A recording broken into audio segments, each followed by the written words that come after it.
Hi, Damian here from Cavity Extraction. I'm up here today in North Cumbria, and we are in a really exposed part of the world. We're high up looking down over the Irish Sea, and the Whitehaven Harbour is not a million miles away. We've been asked to come out and do some cavity inspections where we found that the cavity wall insulation has failed. It's a white fibre insulation, and it has become damp through ingress from wind-driven rain that's penetrated through the external leaf.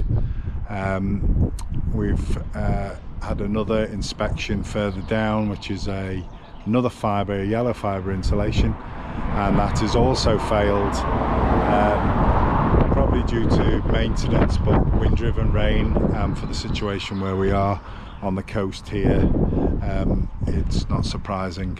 So we will supply a quotation for the removal of the cavity wall insulations, and we'll take them back to their virgin state. If you've got any questions regarding cavity wall insulation or any retrofit insulation, please don't hesitate to contact us at www.cavityextraction.com. Hope to speak to you all soon. Take care. Bye bye.